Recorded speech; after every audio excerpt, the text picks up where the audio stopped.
90 seconds.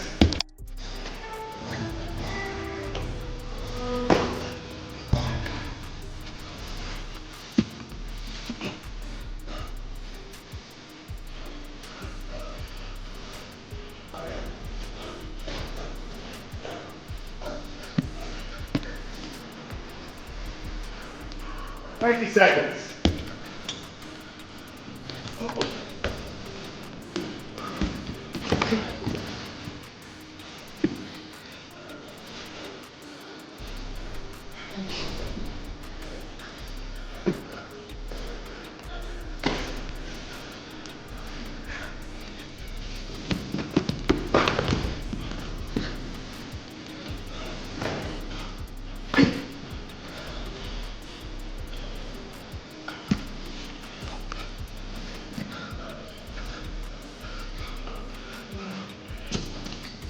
Conor McGregor just started training with Carlos Paredes, and the timing is absolutely wild. This isn't some casual gym session or social media stunt. When Conor gets back in the gym like this, it means real business is happening behind the scenes. And here's the kicker, it's all connected to this White House card that everyone's buzzing about. Nothing's official yet, but sources are saying the conversations are heating up fast. Think about it. Conor doesn't just randomly start training camps anymore. Every move he makes is calculated. Every gym session means money is on the table. And right now, with all this White House talk swirling around, his return to serious training tells us everything we need to know about where his head's at.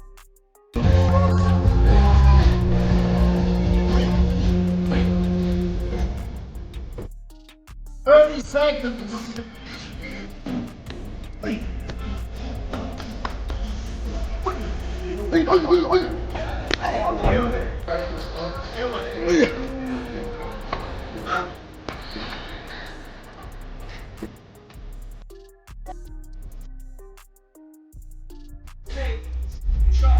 But here's where it gets crazy.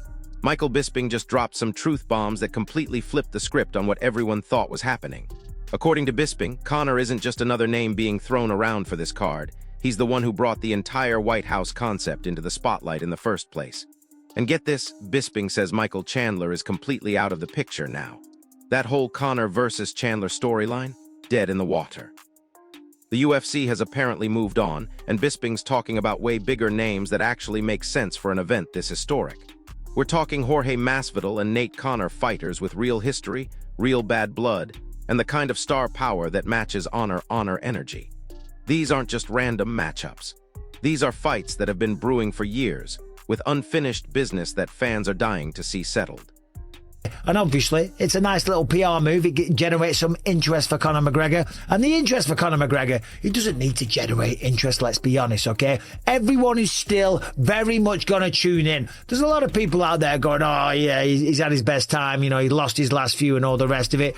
Bullshit. Bullshit. This is #1 bullshit. Conor McGregor's fighting on the White House card. You're all going to tune in. Everyone's going to tune into the White House card anyway. But the question is, who is he going to face? Now, I'm going to throw it out there. Yes, Jorge Masvidal was calling him out recently. I did a video on that. Masvidal came on my podcast, Believe You Me. If you don't watch the Believe You Me podcast, what are you doing with yourself? Call yourself an MMA fan. If you want to watch some good content and have some funny laughs, okay? Tune in, me and Felder. We run a good show. Masvidal came on. He's trying to get that fight, okay? So for me...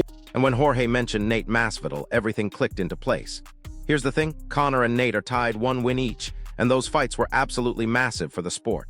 We're talking about 2 of the biggest pay-per-view events in UFC history. A trilogy fight would instantly become the most anticipated bout of the year because there's genuine unfinished business here. Plus, Nate's fan base is insane. These aren't casual fans who tune in once and disappear.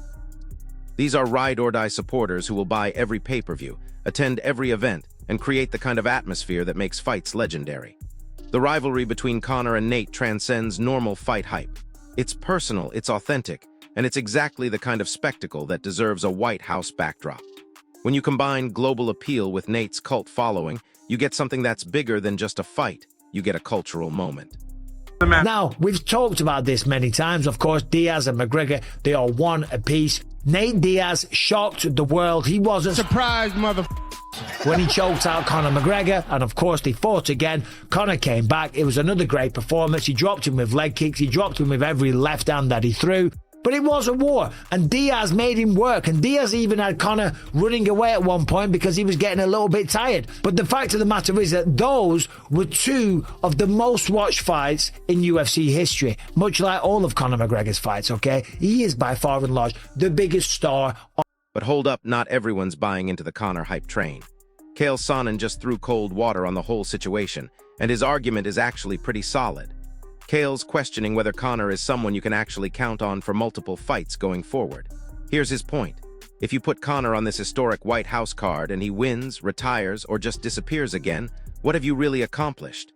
You've exposed millions of new viewers to something you can't repeat. That's terrible business according to Chael. A big event like this should be the beginning of something bigger, not a one-off spectacle that leads nowhere. And honestly, he's got a point. Conor's track record lately isn't exactly screaming reliable, active fighter. The guy shows up, makes his money, creates chaos, and then vanishes for months or years at a time. We're going to have more eyeballs on this than we've ever had in the history of the UFC. So if you're on the second floor of the UFC, it is not just to deliver to your fan base. It's to expose these new fans and to make them fans and do as close as you can to get them to hardcore as you can. And what you can't do is to expose them to something that you can't show them again. I don't know if you're going to get Conor McGregor to make another walk. I don't know. Gun to head type scenario, no. You're never going to see Conor again. But even if you can get Conor to do another walk, you're not going to get him to. Chael made it crystal clear that promoters don't book fights for retirement moments. They book fights that push the story forward. Dana White isn't going to use the most historic venue in combat sports history just so someone can show up, collect a paycheck, and disappear into the sunset. That's not how you build a sustainable business. But here's the part that really stings. Chael pointed out that Conor takes all the attention when he's involved. Every other fighter on the card becomes background noise. If this White House event brings in millions of brand new viewers, the UFC wants those viewers to connect with fighters who will actually stay active and keep the momentum going. What's the point of introducing new fans to the sport if the main attraction is just going to vanish afterward? It's like throwing a massive party and then closing the venue permanently. The business just doesn't make sense from that angle. Not put anything on television that does not have a potential to lead to something else. He is not looking for closure. Dana's not going to bring people to the White House for them to retire. He's just not. He's not going to bring people to the White House for them to then turn the gun and say that they're not going to go on the next tour, wherever that tour takes us. The show must go on. So from my perspective, it makes it very unlikely that you're going to see Conor, you're going to see Jon Jones. Now, Jon is not this huge draw. Conor is. So there is times where you've got to blend these two worlds together, right? There is times where you're going to use Conor to bring in all of these eyeballs. And even if he specifically isn't going to take you down the road, that attention can then spawn off to other guys. There is a truth to that. But it was also true that it's very hard to build stars at the time that you have Conor McGregor because he sucks all the air out of the room.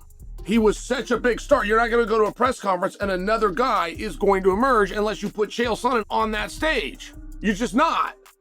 Meanwhile, other fighters are positioning themselves as the reliable alternatives Holloway apparently isn't. Michael Chandler came out swinging with confidence, stating flat out that he will definitely be part of the White House card no matter what happens with other fighters. June 14th on the White House lawn, Chandler says he'll be there, and he's already preparing his mind and body for something no fighter has ever experienced before. The guy's treating this like his destiny, not just another fight opportunity. While Conor's playing coy and everyone's speculating about his commitment level, Chandler's out here making definitive statements and backing them up with action. He's already in camp mode, already visualizing fighting in the most unique venue in combat sports history. That's the kind of dedication and reliability that promoters love to work with. There's still some hope there that maybe that fight happens. We shall see, but we're having some conversations, and either way, I will be on the White House lawn June 14th. Nice. Yeah. So I know you're not going to announce it here or anything, but Dana was very clear, like the matchmaking was going to start last week. Have you been involved in at least conversations since that point? Conversations have been had, but we'll see. We'll see how it all plays out, Mike. Yeah. And you're open to anyone, I feel like. Yeah. You just want to fight on that card. Yeah, man. So we'll see. And what would that mean? Would that be you won some big fights? It doesn't matter who the guy is, but like, can you think of what that moment can be like? I mean, President Trump is out there saying all crazy things about 100,000 people. It's going to be insane and unique and one of a kind. Walking out from the Oval Office, can you even fathom and picture this moment yet? Not really, man. It is historic, and it's a one of one type of event. It will never happen again. Could never happen again, probably. So. It's cool, man. It's a bright future. And Chandler's not just talking about showing up, he's strategically positioning himself for multiple scenarios. When the BMF title fight between Max Holloway and Charles Oliveira was brought up, Chandler immediately expressed interest in facing the winner. He's betting on Max to win, especially since Oliveira just took a brutal knockout and is jumping straight back into camp without proper recovery time. Chandler sees an opportunity there, and he's smart enough to call his shot early.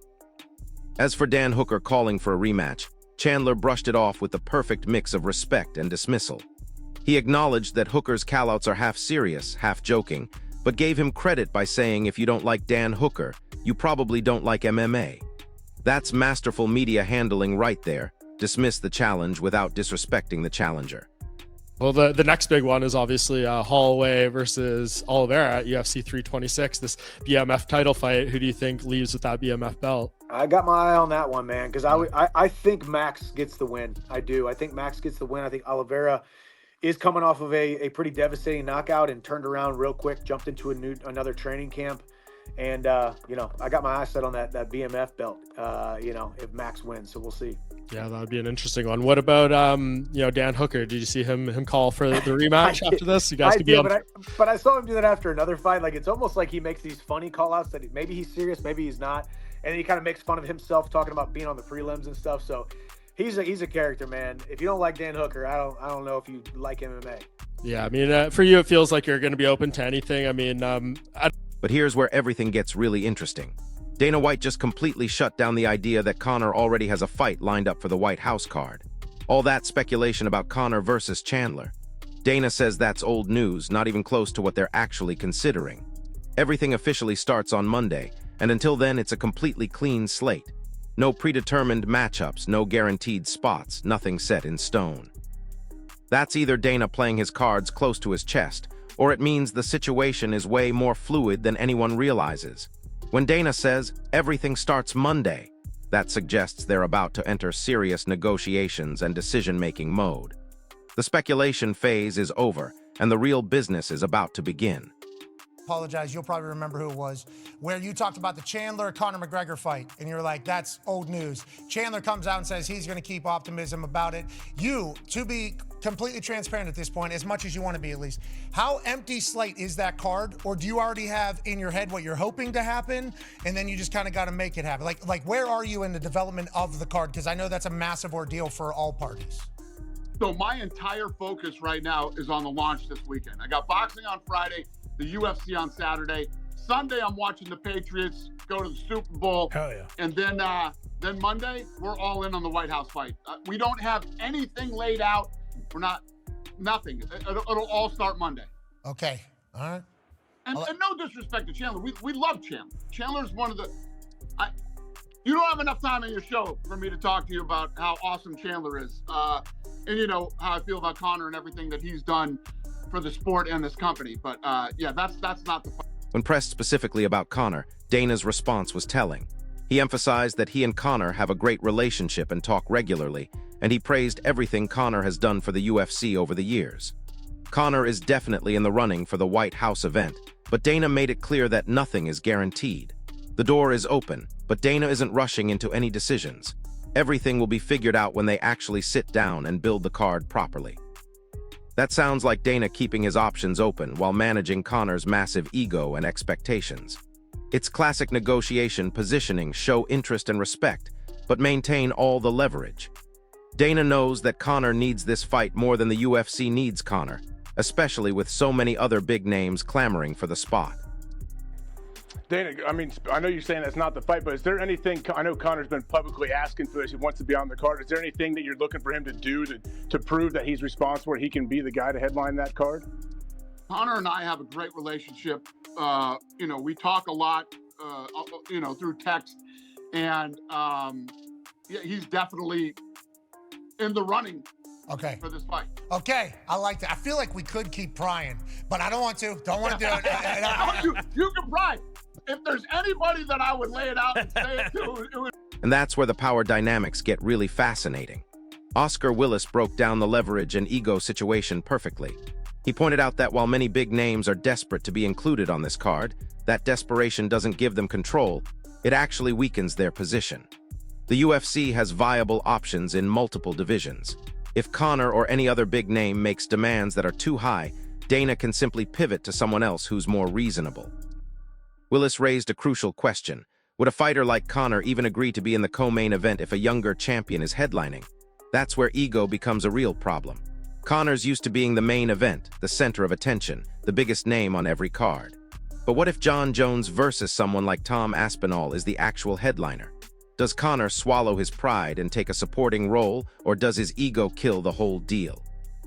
They might have less than 7 fights. You know what I mean? Like, it's at the White House. Like, it's just a very, very weird event, unusual from convention. If they had Ilia versus Gaethje as your main event, let's presume for a second that's the main event. Would Conor allow himself to be on the co-main, or like? I don't know. I'm sure Conor wouldn't mind a 3-rounder. Like, it's just like really hard. Like, you know, Conor's been away for a while. I'm sure 3 rounds would probably be quite helpful for him, you know. But again, I don't think you know, people have egos, and I don't know if I think it probably depends on who would the main event be. Like, is Conor going to play second fiddle to Elias or Gaethje? Both men he's had like kind of a thing with, and certainly I don't think he wants to play second fiddle to like the new generation that is Ilia. But I also think he wants to be on that card. And I think it's actually funny, like, you know, because all these big names are coming out saying they want on that card, like, none of them have any leverage. Because let's say they can't come to a deal with Conor, they can go to John. Let's say they can't come to a deal with John, they can go to Gaethje and Ilia. You know, they just have so many options. It's like the fighters. Willis also highlighted something most people aren't considering, the political implications of this event. This isn't just another fight card in some neutral venue. There are real political connections here, whether fighters like it or not. That could mean massive mainstream media coverage that goes way beyond traditional MMA outlets, but it could also turn off viewers who don't want sports mixed with politics. Willis made a smart distinction between coverage and actual viewership. Just because something becomes global news doesn't automatically translate to more pay-per-view buys or streaming numbers. The political angle could be a double-edged sword that helps with awareness but hurts with actual revenue. That's the kind of complex calculation that Dana and the UFC brass have to factor into their decision-making process. But wait, there's more. Brendan Schaub just dropped his analysis of a potential Nate Diaz versus Conor McGregor trilogy, and his take is absolutely brutal in its honesty. According to Schaub, if Nate comes back to the UFC, there's only one reason that makes financial sense: Conor. There's no other business left for Nate to settle that would justify his return or generate the kind of money he'd demand. The rivalry is tied 1-1, and despite both guys being well past their primes, it's still the most compelling unfinished business in the sport. Schaub emphasized that this wouldn't be about competing at the highest level, it's pure nostalgia and spectacle. Fans would tune in because they remember the names and the legacy, not because they're expecting technical masterpieces or title implications. Schaub didn't hold back when discussing the competitive reality, though. He pointed out that Nate hasn't been the same fighter for years. Even in his last UFC run, there were multiple fights where Nate looked flat, unmotivated, and frankly past his expiration date. But here's the thing, none of that matters for a fight like this. We're not talking about determining the best lightweight in the world. We're talking about settling a score that's been hanging over the sport for years. It's about closure, spectacle, and giving fans the trilogy they've been demanding since their second fight ended. From a pure entertainment and business perspective, it's still the biggest fight the UFC could make with either guy. The question isn't whether they're still elite competitors, it's whether they can still create magic together one more time. And here's the craziest part about this whole situation. Conor's name is getting linked to every possible opponent for this White House card: Nate, Chandler, Masvidal, even completely wild fantasy matchups that make no logical sense. The event hasn't even been officially announced yet, but the mere possibility of Conor being involved has turned the entire conversation upside down. The moment his name gets attached to something, it stops being about rankings, title implications, or logical matchmaking. It becomes pure spectacle, pure entertainment value. That tells you everything about his pull in this sport, even after years of inactivity and controversy. But it also shows how unclear the actual plan is. Nothing is confirmed, nobody knows what's really happening behind the scenes, but the noise is already deafening. So here's where we stand. Conor's training seriously for the first time in forever. Multiple fighters are positioning themselves as alternatives. Dana's keeping all his options open, and the entire MMA world is losing its mind over an event that hasn't even been officially announced. This is either the most brilliant marketing campaign in UFC history, or it's complete chaos that's going to collapse under its own weight. Either way, it shows exactly where Conor still stands in this sport. He's the one name that can turn speculation into obsession and possibilities into must-see television. The question isn't whether Conor still has pull.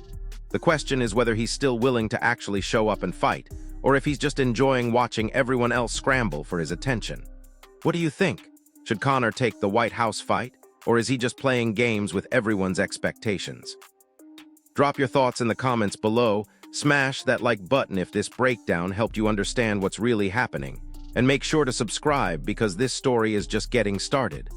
I'll see you in the next one. And speaking of Conor playing games, let's talk about what his recent social media activity is actually telling us. While everyone's debating whether he's serious about this comeback, Conor's been dropping subtle hints that most people are completely missing. His Instagram stories have been showing training footage at very specific times, always late at night, always when the gym is empty, always with that focused intensity we haven't seen since his championship days. This isn't the flashy, look-at-me Conor we're used to. This is calculated, methodical preparation. And here's what's really interesting.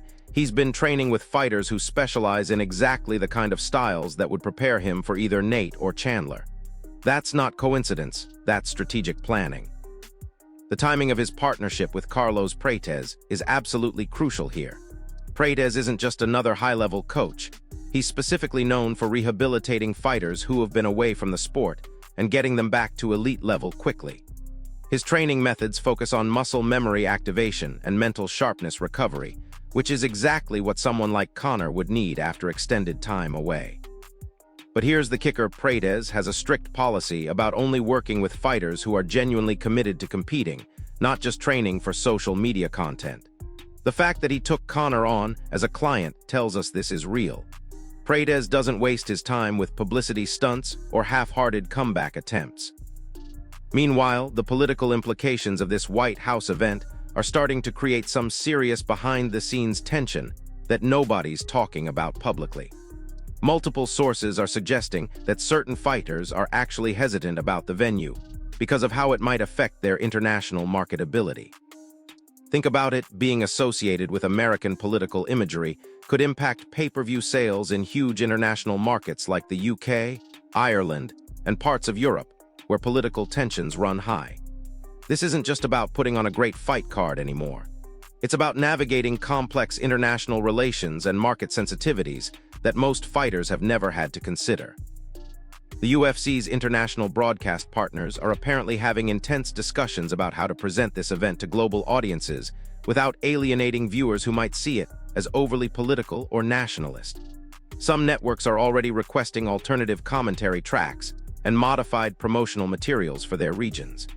This is unprecedented territory for combat sports, and it's creating logistical nightmares that go way beyond just booking fights. Dana and his team are essentially trying to thread the needle between creating a historic American spectacle and maintaining the UFC's global appeal. That's a balancing act that could make or break the entire event before it even happens. But let's get back to the fighters themselves, because there's drama brewing that goes way deeper than just who gets selected for the card. Jorge Masvidal's camp has been quietly making moves behind the scenes, reaching out to potential opponents and essentially creating their own negotiating leverage. They know that if Conor falls through or makes unreasonable demands, they want to be positioned as the obvious backup plan. Masvidal brings legitimate star power, proven drawing ability, and most importantly, he's available and motivated. His team is smart enough to know that being the reliable option when chaos surrounds Conor could be the best career move they make. And here's something that's flying completely under the radar. The undercard for this event is going to be absolutely stacked because every fighter in the UFC wants to be part of history. We're talking about fighters taking less money than usual just for the opportunity to compete at the White House. That means the UFC can build an incredible supporting cast without breaking the bank, which gives them more budget flexibility for the main event negotiations.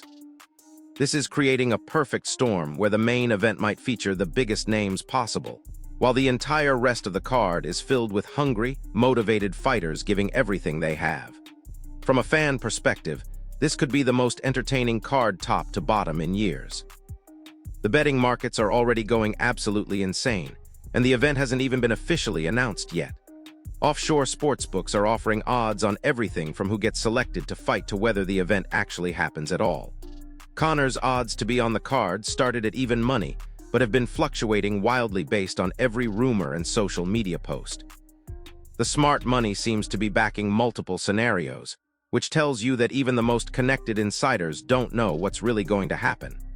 This level of uncertainty is either going to create the most anticipated combat sports event ever, or it's going to collapse under the weight of unrealistic expectations. Here's what's really fascinating about Conor's position in all this. He's simultaneously the most valuable and most risky option for the UFC.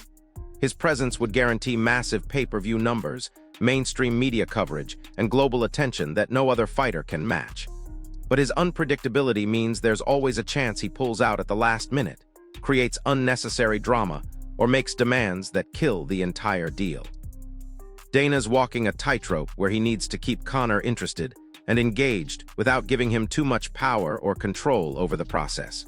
It's like negotiating with someone who holds all the cards but might decide to leave the table at any moment.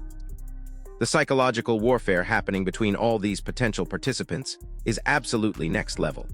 Everyone's trying to position themselves as the most deserving, most reliable, most marketable option, while simultaneously undermining their competition without being too obvious about it. Chandler's playing the dependable professional card, Nate's leveraging his cult following and unfinished business angle, Masvidal's emphasizing his proven drawing power, and Conor's just being Conor, unpredictable, magnetic, and impossible to ignore. It's like watching a high-stakes poker game where everyone's bluffing, but the stakes are career-defining opportunities and generational wealth. And we haven't even talked about the production challenges of putting on a fight at the White House. The security requirements alone are going to be unlike anything combat sports has ever dealt with. We're talking about Secret Service coordination, restricted airspace, background checks for everyone involved, and contingency plans for scenarios that most event planners have never even considered. The logistics of getting camera equipment, lighting, sound systems, and broadcast technology onto the White House grounds while maintaining security protocols is a nightmare that's probably keeping UFC production teams awake at night. But here's what makes this whole situation even crazier. The success or failure of this event could literally change the trajectory of combat sports forever. If it works, we could see fights at other historic venues around the world. Imagine fights at Buckingham Palace, the Colosseum, or other iconic locations that have never hosted professional combat sports. But if it's a disaster, whether due to political backlash, logistical failures, or fighter drama, it could set back the sport's mainstream acceptance by years. The pressure on everyone involved is absolutely massive, and that pressure is going to influence every decision from fighter selection to promotional strategy. The international media is already starting to circle this story like sharks sensing blood in the water. Major news outlets that normally ignore combat sports are preparing features about the political and cultural implications of fighting at the White House. This level of mainstream attention is exactly what the UFC has been working toward for decades, but it also means every mistake gets magnified and every controversy becomes front-page news. Conor's past legal issues, any fighter's controversial statements, even minor logistical problems could become major news stories that overshadow the actual sporting event. The stakes couldn't be higher, and everyone involved knows it.